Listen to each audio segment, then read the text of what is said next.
ഒന്നും രണ്ടും സാമുവേലിൻ്റെ പുസ്തകത്തിൽ നിന്നാണ് നമ്മളിപ്പോൾ കേൾക്കുന്നത്. ആമുഖം.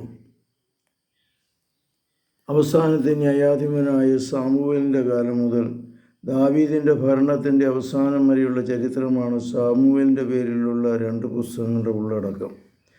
1-2 സാമുവേൽ, 1-2 രാജാക്കന്മാർ എന്നീ പുസ്തകങ്ങൾ 1 മുതൽ 4 വരെ രാജാക്കന്മാർ എന്ന പേരിലാണ് ഗ്രീക്ക് ഭാഷയിൽ പ്രത്യക്ഷപ്പെടുന്നത്.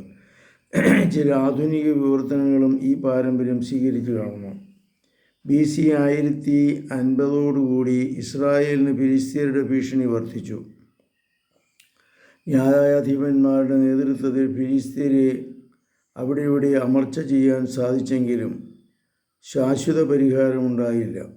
മറ്റ് ജനതകളുടേതുപോലെ ഒരു രാജാവുണ്ടായാൽ തങ്ങൾക്ക് സമാധാനവും ഐശ്വര്യവും ലഭ്യമാക്കുമെന്ന് ജനം പ്രതീക്ഷിച്ചു. സാമുവേലിൻ്റെ പുത്രന്മാരുടെ നേതൃത്വം ജനത്തിന് സ്വീകാര്യമായിരുന്നില്ല. തങ്ങൾക്കൊരു രാജാവ് വേണമെന്ന് അവർ ശഠിച്ചു. കർത്താവല്ലാതെ മറ്റൊരു രാജാവ് ആവശ്യമില്ല എന്ന അഭിപ്രായമാണ് സാമുവേലിനുണ്ടായിരുന്നതെങ്കിലും ജനഹിതമനുസരിച്ച് പ്രവർത്തിക്കുവാൻ അദ്ദേഹത്തിന് കർത്താവിൻ്റെ നിർദ്ദേശം ലഭിച്ചു. സാവൂളിനെ രാജാവായി അഭിഷേകം ചെയ്തു. ഫിലിസ്ത്യർക്കെതിരെയുള്ള യുദ്ധത്തിൽ വിജയം വരിച്ചെങ്കിലും ദൈവഹിതത്തിന് വിരുദ്ധമായി പ്രവർത്തിച്ചതുകൊണ്ട് സാവൂൾ തിരസ്കൃതനായി. പരസ്പരം ജെസ്സയുടെ പുത്രനായ ദാവീദിനെ സാവൂൾ അറിയാതെ സാമുവേൽ അഭിഭാഷണം ചെയ്തു. ഫിലിസ്ത്യരുമായുള്ള യുദ്ധത്തിൽ മുറിവേറ്റ സാവൂൾ സ്വന്തം വാളിൽ വീണു മരിച്ചു. ദാവീദ് ഹിബ്രോണിൽ വെച്ച് പരസ്യമായി അഭിഷിക്തനായി. അവിടെ 7 വർഷം ഭരിച്ചു. തുടർന്ന് തലസ്ഥാനം ജെറുസലേമിലേക്ക് മാറ്റി. ആകെ 40 വർഷം ദീർഘിച്ച ദാവീദിൻ്റെ കാലം 1010 മുതൽ 970 വരെ സംഭവബഹുലമായിരുന്നു. സാവൂളിൻ്റെ മകൻ ഇഷ്ബാലും സ്വന്തം മകൻ അബ്സലും സിംഹാസനം തട്ടിയെടുക്കാൻ നടത്തിയ പരിശ്രമങ്ങൾ വിജയിച്ചില്ല.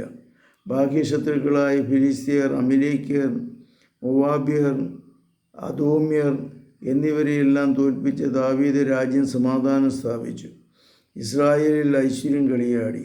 ഐശ്വര്യം കൈവന്നപ്പോൾ ദാവീദ് കർത്താവിന് ഒരു ആലയം പണിയാൻ ആഗ്രഹിച്ചു. എന്നാൽ നാഥാൻ പ്രവാചകൻ വഴി കർത്താവ് അത് വിലക്കി. ദാവീദിൻ്റെ സിംഹാസനം എന്നേക്കും നിലനിൽക്കുമെന്ന വാഗ്ദാനം നാഥാൻ വഴി കർത്താവ് നൽകി. വരാനിരിക്കുന്ന രക്ഷകൻ ദാവീദിൻ്റെ പുത്രൻ ആയിരിക്കുമെന്ന വിശ്വാസത്തിൻ്റെ ഉറവിടം ഇവിടെയാണ്. നീതിനിഷ്ഠമായ രാജാവായിരുന്നുവെങ്കിലും ബലഹീനതകളുടെ നിമിഷങ്ങൾ ദാവീദ് രാജാവിലുണ്ടായിരുന്നു. ഊറിയായുടെ ഭാര്യയായ ബത്ശേബയിനെ സ്വന്തമാക്കുവാൻ ദാവീദ് കാട്ടിയ വൻ ചതി നാഥാൻ്റെ ശക്തമായ വിമർശനത്തിന് വിഷയമായി. തെറ്റ് മനസ്സിലാക്കി ദാവീദ് ഉള്ളുരുകി അനുതപിച്ചു. ദാവീദ് ബത്ശേബയിൽ ജനിച്ച പുത്രനാണ് കിരീടാവകാശിയായി തീർന്ന സോളമൻ. ദൈവഹിതത്തിന് വിരുദ്ധമായി ജനസംഖ്യ എടുത്തതിന് ശിക്ഷയായി വന്ന മഹാമാരിയിൽ നിന്ന് ജനത്തെ രക്ഷിക്കണമേ എന്ന യാചനയുമായി ബലിയർപ്പിക്കുന്ന ദാവീദിനെയാണ് 2-ാമത്തെ പുസ്തകത്തിൻ്റെ അവസാന ഭാഗത്ത് കാണുക. ഇത്രയുമാണ് ആമുഖമായിട്ട് പറയാനുള്ളത്. കർത്താവേ, ഞങ്ങളുടെ ജീവിതത്തെ അങ്ങയുടെ സന്നിധിയിൽ സമർപ്പിക്കുന്നു. അവിടുത്തെ സമാധാനവും ശാന്തിയും കൊണ്ട് ഞങ്ങളെ നിറയ്ക്കണമേ. പരിശുദ്ധ പരമദിവ്യകാരുണ്യത്തിന് നേരവും ആരാധനയും സ്തുതിയും പുകഴ്ചയുണ്ടായിരിക്കും.